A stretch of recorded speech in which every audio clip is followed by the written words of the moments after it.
Agents Podcast. If you are an agent who has made 130,000 calls a year for a couple of years, progressed in your career, got promoted, now manages a team of real estate agents, and you still make 1,000 calls a month just to keep your knife sharp, then you probably don't have to listen to this podcast because you already are going to know everything that our guest today is going to share with you. But if you don't fall into that camp, go ahead and buckle up because we have got a lot to learn. And I'm excited for this interview with Zach Geissendorfer, who comes from us from Dana Point, California. We were recommended by Tristan because you guys did a lofty presentation together. And so, as I mentioned, Zach, if Tristan told me to interview you, that must mean you impressed him. So I'm excited to interview you. Welcome to the show, my friend. No, I'm very happy to be here. Thank you for having me. I have a blast. Awesome. I'm ready to go. Excited. Awesome. Well, let's start with let's rewind the clock, and we don't have to rewind it very far because you've only been in the business for 5 years ish. So tell us kind of what led you to real estate, and then kind of what progressed you. Give us the bones behind what I teased. Yeah, definitely. So I don't come from real estate tradition. Like you said, I came from the other side of the field. I was selling leads to real estate agents. So quite literally, I was on the opposite side. And I met my business partner, Frances, actually following up with her for 5 months, trying to sell her on the lead that I was selling. At the end of that 5 months, I did not get a lead sale, but I did get a job offer. And after that, I quit my job on the spot. Started working for as an ISA, frontline sales, did about 130,000 calls a year for the first 2 years with her. That was where I really started to hone the craft of how to communicate with homeowners, with buyers, learn a conversion process because I had no prior experience talking with homeowners. It was just talking with agents. After those 2 years, I became sales coach. Then I became sales manager. And after our team was about 3 agents at that point, we were able to grow it to about 30, where we are now. So it was a real fun road going from point A to point B, lots of calls. Yeah, that's awesome, man. And so I want to go back to the lead platform. What led you to that? How'd you get in the lead? Believe it or not, I've never worked. Yeah. So I saw a Indeed post one day, and it said, make as much money, as you can sell. Like, it was one of the kind of classic commission posts, and I've never done phone sales before. So I was like, I need to do this. I need to test it out, and just see how much money I can make, So I go to interview, fire alarm goes off 10 minutes into the interview of this big office building. We end up doing our interview on the lawn of the big office building, and they hired me. And I became #1 sales rep. My first month there, I broke the company record. And I've never done phone sales before. It just was like a blast, like you could talk to somebody from cold calling them to doing a $4,000, purchase in the matter of 35 minutes, and that was like an adrenaline rush that I've never felt, before. Wow. You're an anomaly. I hate phone sales personally. And I think a lot of agents do, which is why I think they can learn a lot from you. Now, can I ask, what was the lead platform you were working for? Set Schedule. I don't know if they're around anymore. I think they may have recently closed down, but it was a pay up front and then also collect a referral on the back end. So I had to get them to commit to not only paying upfront dollars, but then also give a percentage, of all their closings away. So it was a tough sale to start to kind of wrap my head around, but yeah, so it was a fun one. Set Schedule, if anybody's heard of Set Schedule. Interesting. Well, they closed down because you left. Duh. Yeah, it went a little downhill after that. What were you doing before doing that? So I bounced around a few different positions prior to that. I worked at Sports Chalet, and I sold out the whole row of goggles because they were like, how do you perform well at Sports Chalet? Everybody just kind of shows up on time. So I wanted to be manager, at a very young age. So I was like, I'm just going to sell everything here, that's on the shelves, and they have to make me manager. Because of my age, they made somebody else, manager. So I left that position. I found believe it or not, a smoke shop that I worked at for many years. And we were doing between $6,000 and $10,000 a day in floor sales. anywhere from a $5 product to a $20,000 product. That was my first experience of like meeting someone at the door to closing them on like a $20,000 purchase. What the hell is somebody buying for 20 grand at a smoke shop? So believe it or not, like most industries, there's art involved in everything. And so there are custom glass art pieces. For anybody that's listening, it's called heady glass. Maybe there's some listeners that know about it, but it's essentially an artist blown piece of glass that you can also use to smoke out of. Wow. And people would fly from like Utah, they would fly from New York, they would come from all over the world. And I was like, this is insane just to witness it to start, but then to be able to sit down and really try to sell the value behind art. Yeah, something you're going to smoke out of that's art being worth $20,000 was a fun experience. And I think that honed a lot of my craft to where it is today. I'm just going to go out and on a limb and say that somebody who's spending 20 grand on a pipe effectively has got a lot of money to burn. And they're flying from like New York to come see it with the potential of not even buying it. Yeah, damn, you're sitting in a pretty happy spot. I need to change careers and just. I'll tell you, they're fun individuals to be around. Yeah, they're. That's awesome, man. Okay, so that makes sense.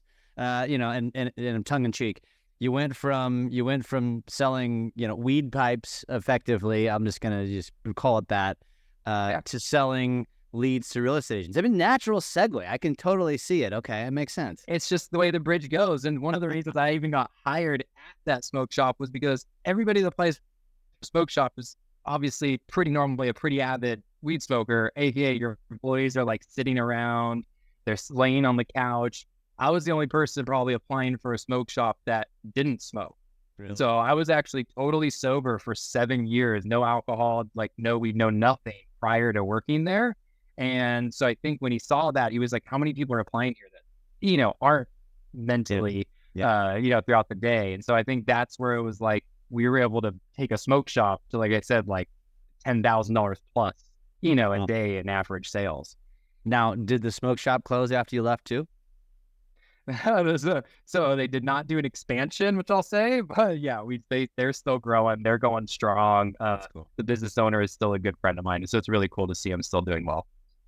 That's awesome. And now fast forward, which is a really cool story. So, you said Frances Mauser, who is somebody that you were calling on. Ultimately, she didn't want to buy the product, but she clearly bought you. And that's where the quote unquote marriage began. Yep, exactly. So I've always believed that you sell yourself, not the product that you're selling, because if they trust you and they're comfortable with you, they don't really mind, about the product too much. So what I ran across at Set Schedule was a lot is we would do a 35, 45-minute presentation. They would swipe their card and say, hey, Zach, what was the name of the company again that I just paid $4,000 to? So what I really focused on ever since day one was focused on getting people comfortable with me, like really getting into their world, because once you provide value after the fact, they're going to hear it and take it in a whole different level, in a whole different way. Yeah. Let's start there, because obviously I know where we're going to go with this. And I already mentioned it. When I got into the real estate industry, same thing, which for me was 25 years ago, but it was immediately leads, pound the phone. And it was a completely different, landscape back then. But I don't think really anything's changed. Well, other than it's probably harder to get a hold of people today. But there's a lot of no answers. There's a lot of effective F-offs, hang-ups, the whole thing. You mentioned it was a rush. You enjoyed it, which makes you a unicorn. There's far less of you than there are a lot more people like me that are just like, ooh, I don't like this. Same with door knocking, right? And so with your experience now, what would you say to somebody who is still with us on this podcast, but is this close to saying, I don't want to hear what he has to say because I'm not going to do it? So the biggest thing that I can say is we can think that we're prospecting, where really we're just calling people and asking if they want to sell a house. That's not an effective way of prospecting. It's really not. Once again, people aren't buying the product, they're buying you. So one of the biggest things I can say, if you're like right there on the edge, stop asking people if they want to buy what you're selling, aka a home evaluation, coming to your open house, whatever that may be, and focus more on inquiring about them. Because what you'll find is if you just focus on learning about that person instead of the reason that you're actually calling to begin with, it opens up a whole new world of opportunity. So a lot of sellers will say, we don't want to sell. Doesn't mean that they don't want to buy. I just had a seller literally 3 months ago who says, hey, Zach, no, I'm never going to sell this house. Most agents would hang up after that and move on to the next. I had stood on the phone with them for about 20 more minutes. He ended up connecting with our lender and he purchased an investment property about 30 days after. That happened. So it's like, there's so much opportunity that it gets skipped because our mind is looking for that one thing and we're only trying to sell that one product. You as an agent have so many different services and value adds that you can bring to the table. So I think really opening your eyes and start focusing on how can I connect with this person, get them to open up so I can find something I can add value to. That's where I find a lot of our leads, a lot of our clients, closings, etc.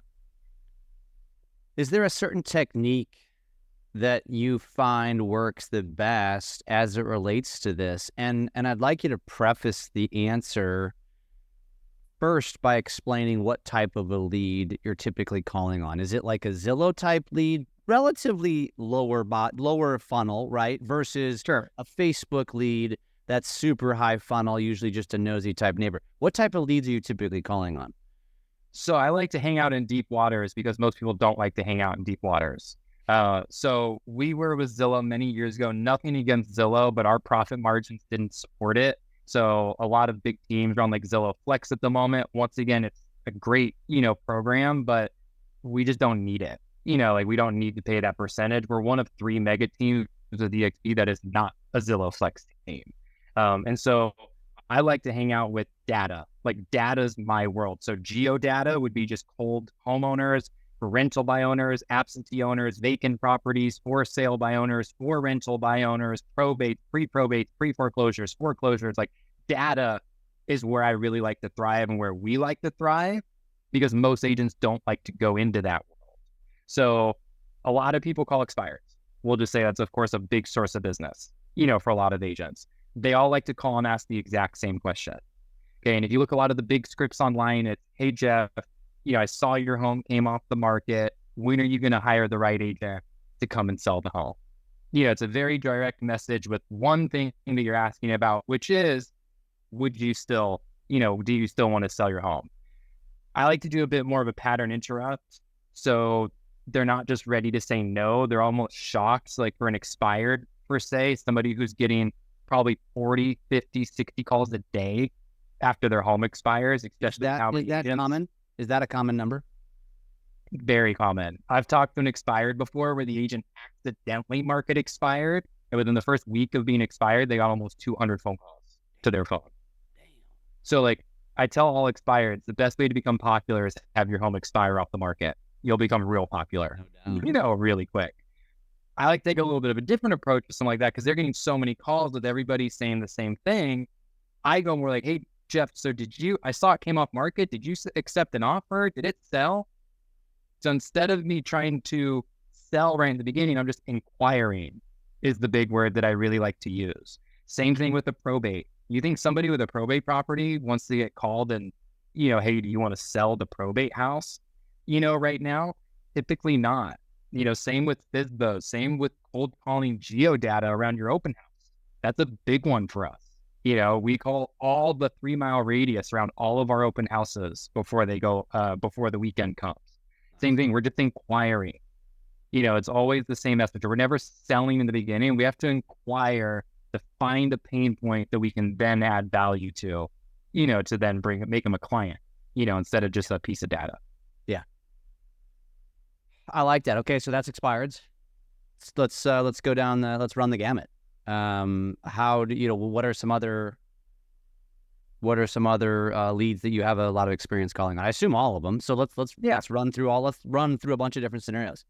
Let's run through them. So we do generate social media, Facebook leads, of course, like most teams do, just directed from Facebook to a landing page to then into the system, and we do our initial call, which is, hey, Jeff, I saw you sent in a message on my website.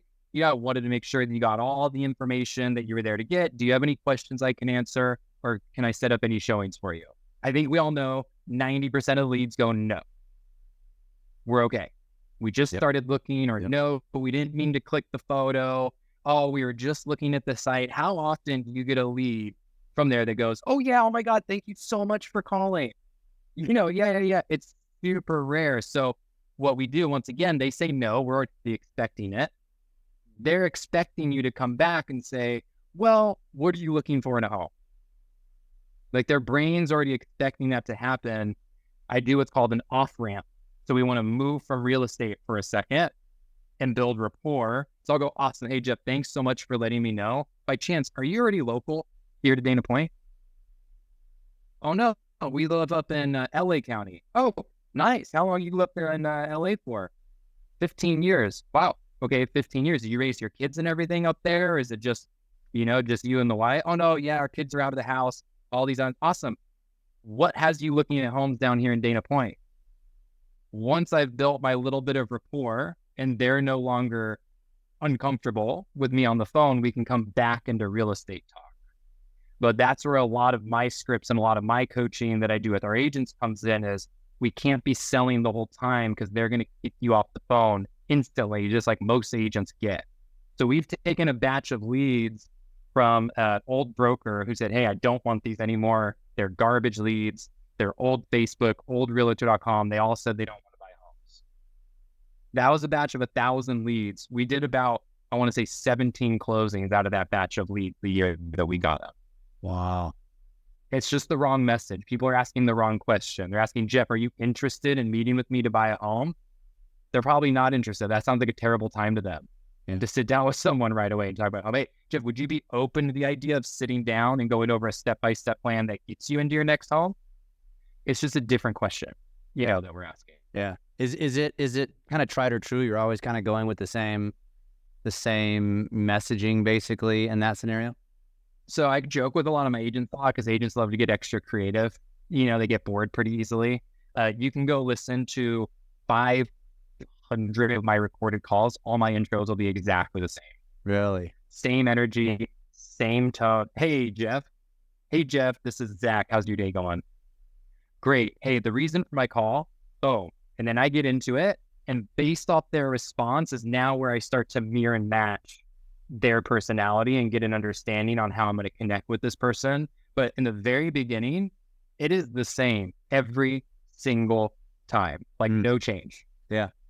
I think that is something that people need to hear. Like, it does get boring, but that continuity is probably a big driver to the success that you've seen. You think about an Olympic swimmer, how many times a day do they go and swim? How many hours? It's ridiculous. They'll probably swim for 3 hours a day, for 3 years to then be on the stage and perform for 5 minutes. Yeah. Something like that. So having just that repeat intro, like on lock, my brain doesn't have to think about it for a second. Yeah. The agents will laugh because I'll be filling up my cup of coffee while the dialer answers. And I'll just peek at my screen really quick, see the name, go, hey, Jeff, this is Zach. How's your day going? Great. Hey, the reason for my call is my brain doesn't have to think about it because it's just so implemented in there that you could catch me in the car. You could catch me at the beach. You could catch me in the office. Like, it doesn't matter. I'm going to perform on that level because it's just been so implemented into my brain, over the last few years. Yeah. Yeah. I get it. Okay. So now let's stay on that same vein. Now you give them your spiel, and my guess is you probably get some sort of a kind of annoyed response more often than an excited response. Oh, I'm so glad you called. I can't wait to share with you. And so let's go with the more common response, which I'm going to, correct me if I'm wrong, but I'm going to assume it's more of an annoyed response. What's kind of one of the most common responses or objections that now you then have to follow up overcome? Yeah. So I'd say the number one direction that people just get hit with is, I'm not ready. Everything, because that's the easiest push off. And it's the easiest way, like in our brain, I'm just not ready to talk with you guys. I was just browsing. I was just browsing. If you think about it, they all kind of meet around the same thing. I just started looking. They all mean I'm not ready. That's what all those questions mean. Yeah. So what my goal is from there is to, once again, inquire. If you think about it, your intro is a question. The middle of the call, discovery, those are questions. Your close is a question. Everything's a question. There's no part of the conversation that should not be a question. Now it just comes down to the tone that you're saying it. People love to ask these big, confident questions right off the bat. Awesome. Well, Jeff, why aren't you ready yet? Oh, Jeff, tell me more on how you're not ready. You think I want to hear more about why you're not ready? It's like the last thing I want to hear about is, oh, we're not ready because of this. We're not ready because of that. We're not ready because of this. I want to hear what makes you, like, what would make you ready? Like, let's get into the good zone here. Awesome. Hey, Jeff, I totally understand that you're saying you're not ready to purchase a home yet. I would like to get a better understanding of your goals and what you are looking for in a home. Can you just break that down for me? Because now what they're doing is picturing what the home is in their head. And instead of qualification questions, bedroom, bath, square footage, and jumping into qualification, we're in discovery. It's like you're almost kind of like guiding them into dream world. Yep. Which is a good place. Which is a good place for someone, right? Great place. Agents love to talk about the negative parts on the phone. So as somebody goes, I'm not interested. Awesome. Why aren't you interested? Like, for some reason, we like to talk about these negative things. The last thing I want to talk with you about is why you're not interested in buying a house with us. I don't want to hang out in that land. You're setting yourself up for failure. When people end the call with me, they answer the phone again because I've given them an enjoyable experience. That's one of the number one tips that I give people to keep people on the phone and to get them to answer the phone. Because I think we can all agree, like, we can talk with people on the initial conversation. Them answering the next call is a whole different story. Then we'd call them 5, 6, 7 times and they don't answer. Yeah. Okay, so if you give them an enjoyable time, I always make people laugh. Always. Stupid dad jokes, whatever it is. Like, do what you need to do to make that person smile on the other end of the phone, and they will answer the call the next time that you call. But if you're just qualifying them the whole time, oh, so did you speak with a lender? Okay, that's what we need to do first. Yeah. Agents love to qualify their time when they don't even have a client. Why are you qualifying your time when you don't even have a client to go show homes to? Yeah. Yeah. I love it. Okay, so at that point, does it, would you say it's, let's just say you get to step 3. I would call that step 1 was overcoming the I'm now this time kind of thing. Step 2 is obviously trying to get them into dreamland. Once you get them into quote unquote dreamland, or get them to talk to you about what it would look like if they wanted to buy, where do you go from there then? Does it become, I guess, much, much easier at that point? It's a 50-50. You can always get to the end of the appointment. And of course, I like to tell people I close and discovery. I don't close on the close because they're already so comfortable by the end of our middle of the conversation. But I'll ask for the appointment 3-4 times on a call sometimes before we get the appointment. If you're hanging up after your first ask of an appointment, you're just shooting yourself in the foot. Like, you're just giving up essentially, compensation checks and stuff like that. You need to be asking 3 to 4 times before that phone hangs up. So I'll start with the initial ask, just the initial ask of a commitment. And it always has to do with them, not us. There's no reason for them to do something for us at this point. So a lot of agents say, hey, let's do this, let me set you up on a home search. Let me connect you with the lender. And it's not, they've heard it 100 times. It doesn't really sound exciting. That sounds terrible. Hey, let me connect you with my lender. You can talk to them about going through the qualification process. People hate going through qualification process. Yeah. That's never. So I go, hey, Jeff, because you said, okay, that this is your first time purchasing a home, what I think would be extremely beneficial is for us to sit down and go over a step-by-step plan on exactly how that looks. So if you have 10 to 15 minutes for me this week, I would like to sit down, create that plan for you, and at the end of the day, you can decide which direction fits you best. Sound good? Sounds good. Does Wednesday at 2 o'clock work for you better, or does Friday at 1 o'clock work better? But that sounds a lot better than let's meet at the office to look at homes on my computer so we can go see homes. Are you having them come to the office, or are you going to their house? So we shoot for the office first. If it's a buyer, if it's a seller, we'll just try to get in the house. Yeah. And then we back up to a Zoom.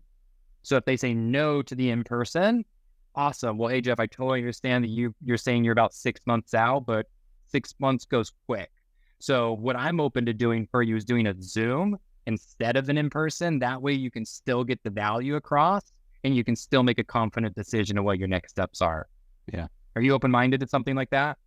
If they say no to the Zoom, then we go for the phone call. Then we still shoot our one last shot. Awesome. Jeff, can you just help me understand? I know you're saying you want the market to shift, before you meet with anybody or talk with anybody. Help me understand what a shifted market looks like to Jeff. Yeah. How am I supposed to know like what they're even thinking in their head without knowing in their mind like what a shifted market is? Awesome. Well, Jeff, because you said you want the rate to be at 5% or whatever before you do this, this is what I think the next best steps are. Let's hop on a quick phone call instead of a Zoom, instead of an in-person. That way I can at least put all the puzzle pieces in front of you, because Jeff, building the puzzle is a lot easier when you have all the puzzle pieces put in front of you. At the end of that call, you can tell me what your timeline is and what options suit you best. What's a good day this week that we can have a 10, 15-minute call? Yeah. So there's always a backup to a no. I'm not battling objections ever.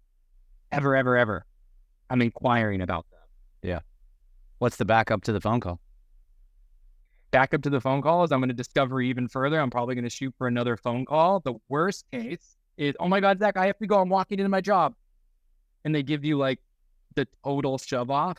Where you're asking, hey, Jeff, what I'm going to do is take everything we just talked about. I'm going to put it in an amazing email for you. All I ask for you is that you open that email, read that email, and let me know your thoughts. Okay, I'm going to put everything in there that has to do with you finding the best homes on and off the market here in Dana Point, whether you're looking now or whether you're looking 6 months from now. Then what I'm going to do is give you a call Tuesday afternoon between 12 and 1 so I can go over if you have any questions. So worst case in not getting the appointment is setting an expectation of when you're going to be calling instead of just getting off the phone. Yeah. Because when you call Tuesday at 12 to 1, even if they don't answer the phone, they're going, oh, okay, wow, you called. Yeah. And then I call them the next Tuesday and the next Tuesday and the next Tuesday and the next Tuesday and the next Tuesday until they finally answer the phone. They show up at the office, end an agreement, and they purchase a home with fam. Yeah. Wow. That's good. That's real good. Now, going back to the scenario where I guess any of the scenarios, but really the buyer, which is probably far more common, the one that pushes you away as hard as possible, which is, again, probably most of them or more of them. I doubt many of them are like, oh yeah, where do I sign? Do you always, I assume you're always dumping them into a drip pretty much immediately? Yeah.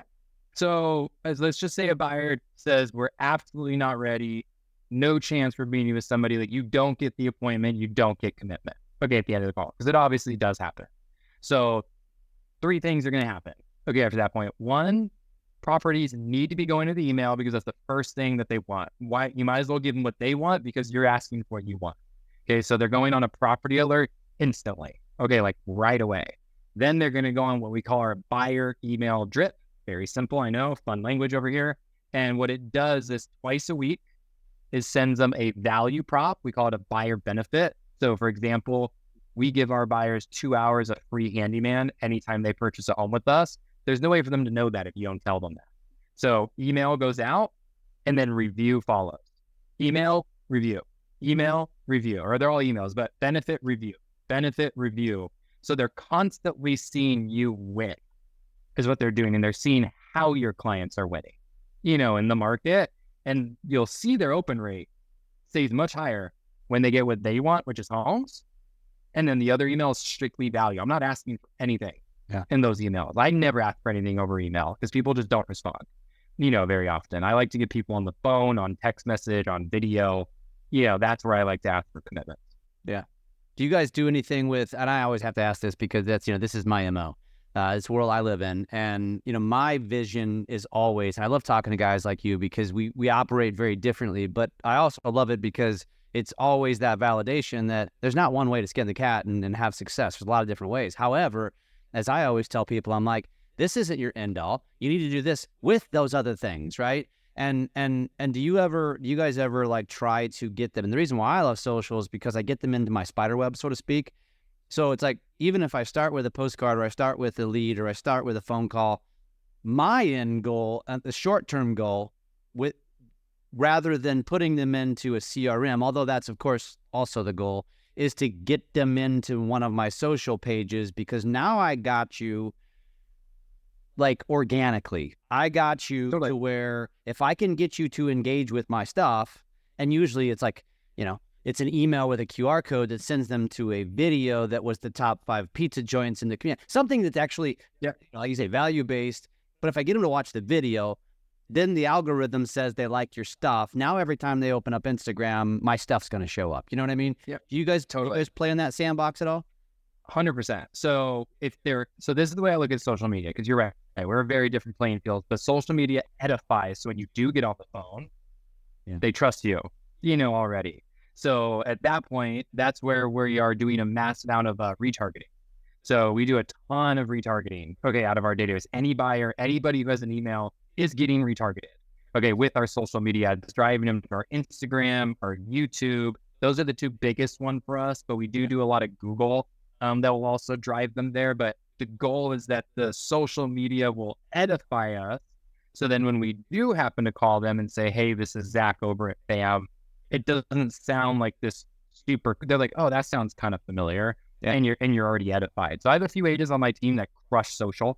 Like, it's the main leg to their business is social. It's definitely not my specialty, but I always just think prospecting, like cold prospecting, cold calling, door knocking, whatever it may be. I'm not a knocker, I'm a caller, but they're essentially the firewood that's building your fire. Then you need all these different legs to fuel your fire, like to pour gasoline on it. Social media would be the perfect example of dumping gasoline on top of your fire. Because if you can build a database of, so my first year calling, I built a database of around 12,000 sellers with valid emails, valid phone numbers. I was like, okay, what am I going to do? Call up 12,000 of these people every month? No chance. There is no way it's happening. So driving them to our YouTube, driving them to our social was a really good way to keep them engaged. So when I did call them, we could have a good conversation. I love it, man. I love it. Yeah. And I mean, for me, it's, and what I've learned is that, and that's why I love having these conversations. And it comes from truly ignorance, because I've been so far away from that for so long. Because what I've found is that when I make that relationship, that parasocial relationship on social, it shifts. Like, there's zero selling. It's more like, oh my God, Jeff, I love your content. Man, I'm so glad you called. And then it becomes just a conversation about the area and, oh, bought that event coming up. And, oh, I saw that video. And then it's like, it's so natural to slide in and be like, by the way, and it's like, oh God, yes, let's talk. You know what Definitely. I mean? So like, different. My goal for an agent is never on our team. Like, it's never that they'd be making thousands of calls about like years into their business. Like, that is the last thing that you want. So they'll burn out. Like, you will. Like, I never want someone to have to cold prospect forever. So we use a lot of tech, to help build their pipeline, because your lifeline is in your pipeline. So really, all prospecting is doing is building up your pipeline. So I love social. My big thing is like, I can't sit and wait, like for DMs and stuff. So I have agents that send it out DMs and they prospect through it and they crush it. They do really good with that. I'm like, Instagram's going to ping me for sending 1,000 DMs a day. Yeah. Like, they're going to be like, hey, what are you doing? So on a call, I can, do as many as I want. I can do as many text messages as I want, voicemail drop. Like, I can do as many of those as I want, to where like we've had an agent come on and sign like 7 agreements, in the matter of 4 months, because they were like, cool, I know my math. This is how many conversations I need to have to set this many appointments, to sign this many agreements, to close this many deals. And they can do it through social. They can do it through calling. They can do it through door knocking. Like, as long as the conversations are there, like, that's what everybody forgets. They see all these videos online on Instagram's the best, Facebook are the best, calling's the best. And they bounce around to all these different things where like, they're all conversations. That's all it comes down to. Whether it's social media, you have to have a conversation with somebody. If it's cold calling, you have to have a conversation. Like, that's what it all comes down to. So you should find, is what I would suggest people, find where like you're good at having conversation. Because if you're posting 100 times on social media, but you're not like DMing people, you're not commenting, you're not having conversations with people, I don't know how well it's doing you. You're hoping and praying. You're hoping and praying at that point. Yep. All comes down to conversations. That's like, everybody forgets that one metric will run your entire business. 100%. And the one thing I will shift off this, but the other thing I will say too, is so many people make social about posting. No, that should be number 2 on the list. Number 1 is outreach. No different than what you're doing, but it is prospecting. It's searching terms, finding people to connect with, making sure, you know what, one thing agents don't do, which drives me bonkers en masse, is like they all have a database, a sphere of influence, past customers, friends and family, church, previous career, and they all put them into a CRM, but very few that I talk to have gone into Facebook and Instagram and spent a couple hours going down that list and friending and following every single person, because it's another avenue and it's non-invasive. You know what I mean? And it's just, anybody listening to this, like if you haven't done that, get your head out of your ass. Go do that. Like it's such an easy place to stay in touch with people in addition to what Zach's doing. Yeah. Well, because Jeff, what do you see if you went and followed 100 of your SOI, let's just say on social media, what's typically the first thing you see happen? I mean, honestly, you're probably, I don't even know what the percentages are, but, and you know, because a lot of them are just going to ignore it. Yeah. But, you know, maybe 30 to 50% will if it's true SOI, they know you. And you don't have some goofy name. They'll probably follow you back. They might even go stalk you a little bit. You know what I mean? That's the number one thing. That's what we learn. And that's where we tell a lot of our agents, like, hey, you can do whatever you want on social media, but if you're not outreaching and having people like following and following back, is one of the number one things. So I learned that from a coach a few years ago. And so I went to my phone book. It was like 1,000 people, you know, or something like that. And I followed to where I had, and it was more of a, I don't know, it was something to my chest where I was like, I shouldn't be following more people than I have followers. Like, I feel like a lot of agents get stuck. People in that way. Yeah. Guess what? It took like 60 days and I had more followers than I was following, because a lot of those people followed back. It's a law of reciprocity. Like they're going to do it. Yeah. You know, and they're going to like one of your posts because you commented on theirs. Yes. It's just how it goes. But if you just hope and sit there that, oh, my video is great and it's going to bring me all these sellers, that's not what I've seen, you know, work. It's still, people forget, like, social is outreach.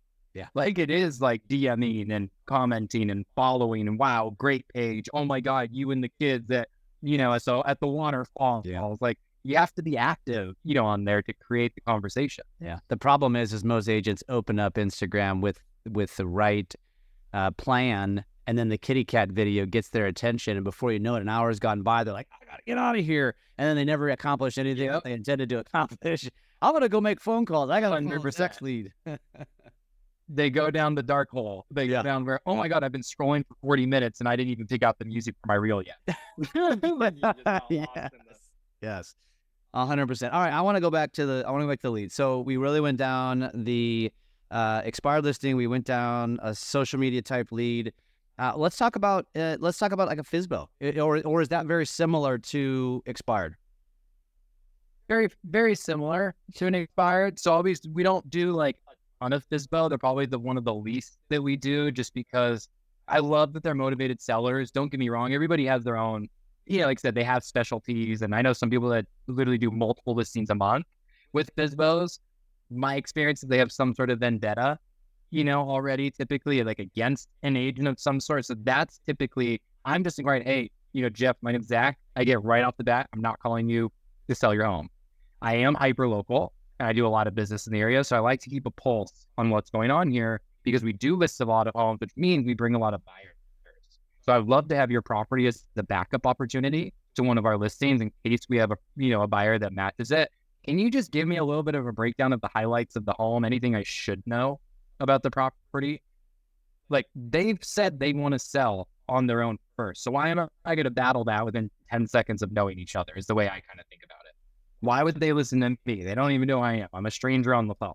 Yeah. Yeah. So I like to inquire. Awesome. Hey, totally get it. So you did add in the spa. I kind of see that in the photos here.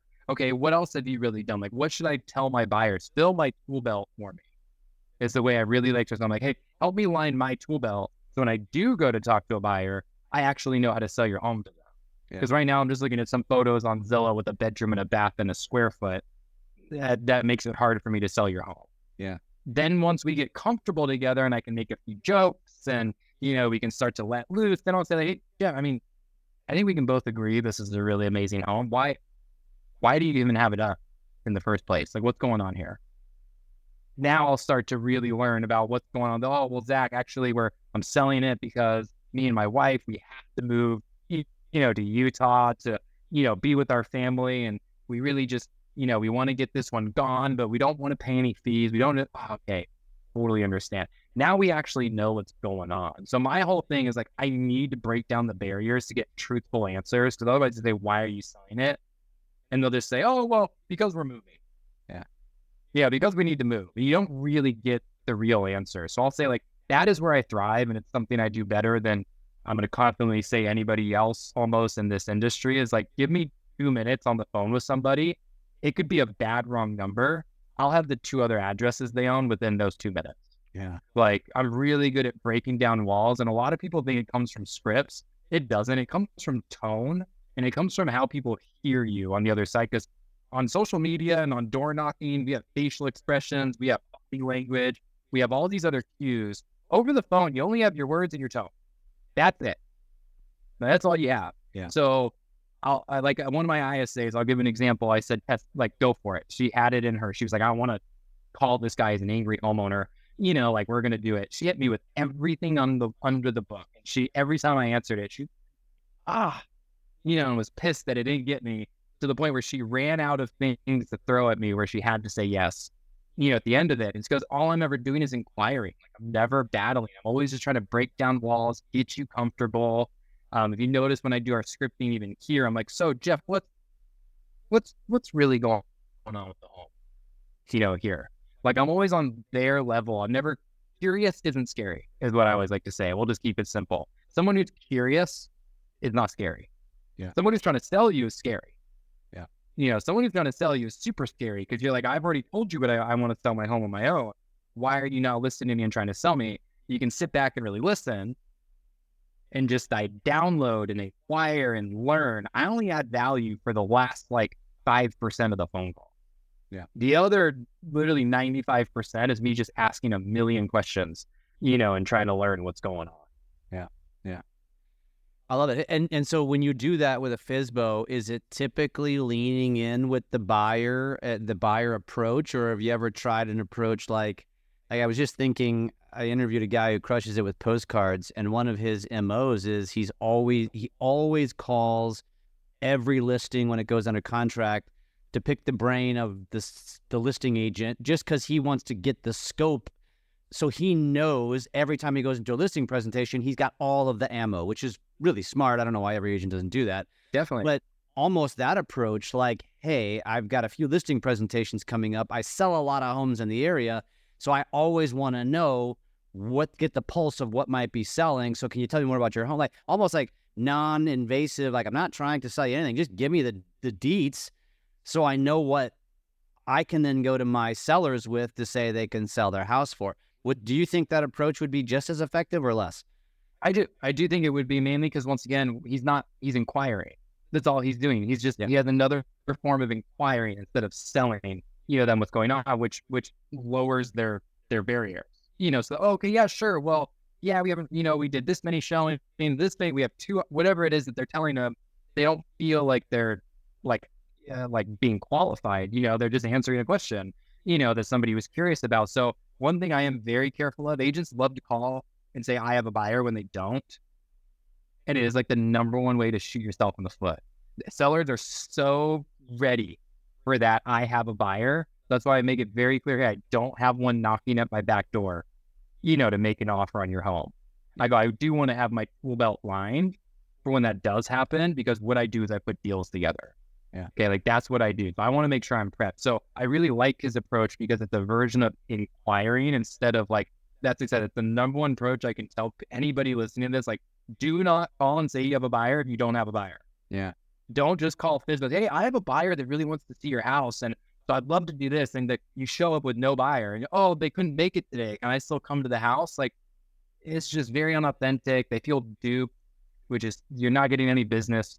People feel duped by you. Yeah. So his approach is inquiring. Ours is very similar. It's, hey, we sell a lot of homes in the area, so I do feel confident that we could bring one, but I need to know about your home and line my tool belt so I can even sell your home to those buyers. Yeah. That we're doing. And I just sit there and inquire and learn. And usually 5 minutes, 6 minutes in, they forgot what the original call was about.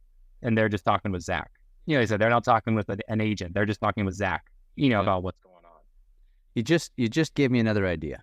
And coming back to my realm, I was even thinking so I've built a big audience, and this is what I teach, like how to dominate a geographic area, right? And I've done it, I'm doing it.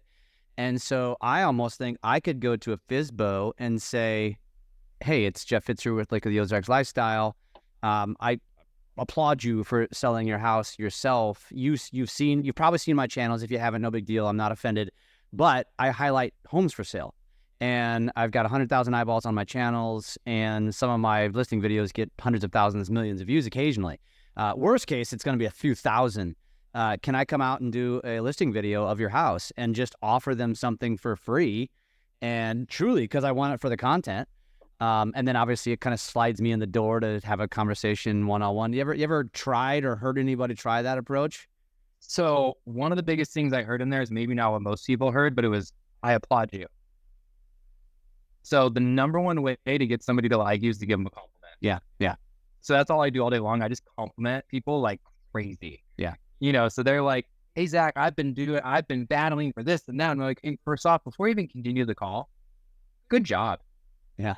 But good for you. Most people would have given up by now. Like, good for you for holding in, and really, like, compliments are the number one way. So I think if you led with the compliment of, hey, good job for you, you're selling your home on your own, which is something that most people go to years, of getting licensed and learning training, and you're doing it on your own. Like, I applaud you. Good job. Let me know if this would be beneficial to you, or if, hey, I don't know if this would be appropriate, is one of my favorite ones, because they're like, oh, well, I really want to hear, so, hey, I don't know if this would be appropriate, but I actually run a major, social media, follow. We have a podcast, we have a YouTube, Instagram. And what happens is a lot of people come and view our channel. They'll look for homes that are for sale. So I'm not trying to charge you, but I like to highlight every home that's in our market, so I can have all the options for all the buyers that are looking for the best homes for sale here. Your home is obviously one of the best homes. What I'd like to do is have it on the channel and see if there could potentially be a buyer, that would want to make an offer on it. Would that be appropriate, or am I stepping my boundary? Yeah. Like, oh, no. They're like, yeah. They, kind of get that. So I like that approach a lot. Cool. Yeah. Well, good. I passed the test. I'm literally just spitballing here. So I like this. I like to always be closing. Yeah. Always be closing. That's cool and all, but always be testing will take you a lot further than always be closing. Yeah. Because something will only work, like, yes, cold calling works, but I change our scripts all the time. And once we update them, we change little tweaks, like tiny little thing. I'm not saying the whole script changes, but we're always testing something new, which is why I still personally call every single month. It's because things change, and I find better versions of saying things, and I get no's and find different ways to get, things you have to always be testing something new, to see what is your next thing that's really going to crush it. Don't get stuck in the rut of just doing the same thing forever. Plus your brain can only handle that for so long, the exact same thing forever. Always testing something new keeps it exciting, keeps it different, and really keeps you wanting to grow, and keep you in abundant mindset, instead of just oh, I'm just going to make 100 calls today and hope that I get, an appointment out of it. Yeah, this is a fascinating conversation, because it almost, everything I'm hearing you say really goes back to communication 101, which I feel like real estate agents really suck at, because they're so quick to want to vomit their knowledge. And if you just go back to communication skills 101, I just mean human to human. You and I have no business relationship whatsoever. If I come into your, let's just say we meet at a coffee shop, and I'm like, whatever, something sparks conversation. I ask you a question, and I'm ready to respond about something about myself before you even get the response out. That's the problem, I feel like, with salespeople. Whereas what you should be doing is thinking about your follow-up question, and the follow-up question to that, and the follow-up question to that. Because when people talk about themselves, they feel more comfortable with you. And 100%. It's that's effectively, I feel like, what you're doing, in a very challenging, one of the most challenging ways to do it, because people are already on the defense the minute they say hello. I think one of the best compliments you can get is, I feel heard. Okay, so Like really, it's funny. You'll see it in our script. They'll say the intro, and it literally says "shut up," like right in big bold letters there. It literally says "shut up," like stop talking, because like they will keep going. What happens? Like agents think that like it's the prospect is like, oh no, like this is like, no, you're just like not even letting them talk. You're just trying to get your value and your point. That's why I say, like, I don't bring any value up to the last, like, the close, essentially. Like, I'm not talking about, like, how we can transform your house and our staging and our professional photos. All that comes at the end. I'm just writing down in my notes, like, what's important to you, what's not important. So, like, really just shutting up and like, listening to what's going on will take you so much further. And I'll tell you, like, a super quick story on it. There was a FSBO. Okay. One of my ISAs called them and booked an appointment. It was $2.8 million, a new build here in Camino Capistrano. It was a cool house. It was not worth $2.8 million. Okay. Not even close. So I went and did the appointment. Like, I kind of just walked in. I was there with one of the agents. I was like asking him, I was like, hey, what's going on? Let's walk around the house. He was a great guy, but he told me a story in there, and he said he's gotten pitched by like 25 brokers. Like, I could see listing presentations happening there all the time.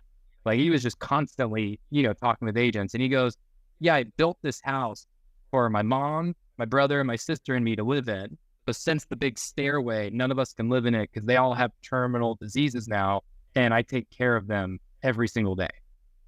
And I said, how long have you been trying to sell the home for?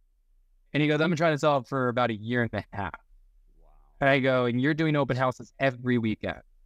He goes, yeah, Friday, Saturday, and Sunday. I'm here from 1 in the afternoon until about 6 o'clock at night. And I said, okay. So we left. Okay. And I sat down and I really thought, I'm like, why would he be holding open houses every weekend? Why would the price be the way it is? I said, this guy doesn't even want to sell the house. Like, he does not want to sell the house. He wants to use it as an escape from where he just was taking care. Like, this is the only place that he's not taking care of 3 other people, and he gets to just hang out with himself. So I went back to the house one of the days on the weekend, and I brought a non-branded open house sign, like none of our branding on it, a big 18-foot flag that says open house here. And I said, hey, would you be okay if I put these in your yard for you? There's no branding. My phone number is not on them, but like, would you be okay with me trying to get you some traffic? And he goes, yeah, of course. I said, awesome. I'm going to go to Starbucks. Do you want anything? Kind of expecting him to say no, to be super honest with you. And he said yes. And I was like, oh, okay. I said, okay. And he goes, I really love the peach iced teas. I started bringing that man peach iced teas, an unbranded open house sign, an unbranded flag every single Friday, Saturday, and Sunday for about a month. He would call me every Sunday night and give me all the leads that came into this open house that weekend. That's fucking brilliant. I would show up to his house Friday morning, and another broker would be in there giving him a listing presentation. He'd say, give me a second. Go over and talk to me. Take the flag. I'd give him his $3 peach iced tea. Talk about cost per lead being nice and low. $3 for like 6 leads that are worth about $1.8 million, $2 million in price point. And all I did was listen to what he was saying, where all the other brokers were, I have the best listing and professional photos. He doesn't even want the house to sell. Yeah. He doesn't even want to sell it. Yeah. And it's still it's still a FSBO there down to this day. It's been like 1.5 years again, and it's still there. I stopped bringing peach iced teas. I can only do it for so long. But like, it was like, he really doesn't want to sell. You should pop in every once in a while. You ever pop in just every once in a while? Yeah. I do. Yeah. Look, I have an agent that lives down the street from them now too, that we have on our team. And so she'll kind of like drive by and just, see what's going on. And another agent did list it at one point for like 3 weeks, and then it was no longer listed with them, and it went right back to FSBO. It's $1 million like too high. We won't take a listing like that. It's not doing us good. It's not doing the seller good. Like, there's no point for anybody to take, that listing. So he did ask us at one point if we wanted to put it up at that price. And I said, I'm sorry, like, no, like, it's just, I wouldn't be serving you, by our team putting it up $1 million high, but I am happy to support you any other way, possible. Did you, so that's like, have you never gotten to that conversation with them? Like, dude, it ain't going to sell for that price, or are you just kind of leaving that alone? I did. Yeah. He goes, I don't understand why an agent won't sell it for that price and keep the whole commission. It's one of those, deals. I go, hey man, like, you just have to look at the comps. And I show him and I go, hey, the same price as yours as a full ocean view. Okay. Doesn't feel like a new build. You know how new builds can kind of feel like, man, when they weren't done the best, sometimes a great house, don't get me wrong, but it's like thin walls, metal roof. It's just not the same quality of build, as the other houses that are there. So I've showed him, and he goes, their house sucks. Their house is terrible. This is that, because he designed it himself. He just, of course, he thinks it's, it's the best of the best. There's power lines going right across the, above the house. Like it's a, once again, amazing area. I love it, but it's not a $2.8 million house. Yeah.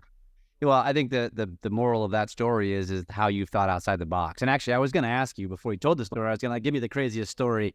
I think that qualifies, maybe not crazy as much as it is just validating, make the right word, or a great lesson. Because again, every agent goes in with commission breath, go in with an intent to actually understand and learn and watch what happens as a result. And as you mentioned, you've gotten tons of leads as a result for $3 a pop. I mean, that's insane. That's such a great story. I love that, man. What's a Facebook lead average right now? Like $7, $8, per lead. That's like a pretty well priced, Facebook lead. For a garbage lead too. Yeah. For a garbage lead. And these were open house leads, which to this day are our highest converting lead. Right now, they're still the number one source of business for us. We push open houses hard. Like we don't do average open houses because they are some of the best leads. You get to meet them in person, just like social media, except you're there in person. So it's just another way of being able to see someone face to face. So we're talking 5,000 calls, 18-foot flags, voicemail drops. Like we do mega open houses. We've done 200 leads a weekend, out of a team's open houses, and ISAs then call them, the agents follow up with them, and like they're one of the quickest turnover leads, that we've been able to experience. Are you guys you're holding your own open, or just going out and holding anything open? So for our agents, we'll do a mix. We have some agents on our team that have multiple listings, so they'll kind of bounce around between their own. Other agents, newer agents on our team, will take advantage of that and host, the listing agents opens, but that's still not enough listings for everybody. So we actually have a full-time open house manager, and what they do is prospect other open houses from the brokerage. So we'll have up to 30 to 40 options typically for an agent to pick from for the weekend. So they can make sure they're in an open house with their doors open no matter what. I'll give one of our agents, Chase, a shout out. He's doing 5 open houses this weekend. Most agents don't do 5 open houses a month. He has Friday morning, Friday night, Saturday morning, Saturday night, Sunday morning. Wow. All in the same little pocket. The same people will go into 3 of his open houses in the same weekend. Yeah. You think they're not using him as their agent? Yeah. They're like, well, it's like seeing 7 of your posts in the same day. Same concept. Like, wow, his signs are over here too. They were just over there yesterday. Wow, this guy's selling all the homes. Yeah. He's just all posting a lot of open houses. That's all he's doing. What, I feel like we could do an entire episode just on that. Yeah, totally. That's a whole different, that's the ball game. I tell anybody, open houses are a huge missed opportunity. You realize what you just signed up for with me. You just said, yeah. So I guess we got to go. We got to do part 2 and just go deep on open houses and whatever else we still need to talk about. Well, let's do it. I would love to dive on those. All right. Yeah. All right. Let's do it. But before let's wrap this up. Let's just, I don't want to, because obviously there'll be a little bit of lag in between episodes. So if somebody wants to get a hold of you, what's the best way to connect with you? Best way for me is through Instagram. Today because my phone's always ringing. We're always dialing on it. So Instagram is Zach Zen Real Estate. So ZACHZEN Real Estate. That'll take you right to my page. And I have a company page linked and everything. If you want, we're all about sharing is caring. If anybody wants free resources, they want to see how we're getting buyers signed, all of that, I'm an open book.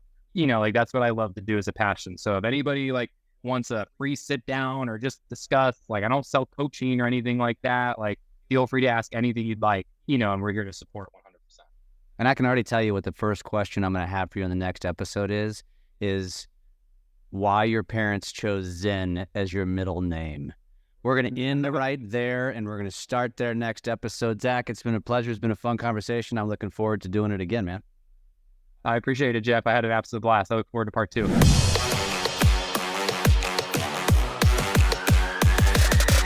Lab Coat Agents Podcast.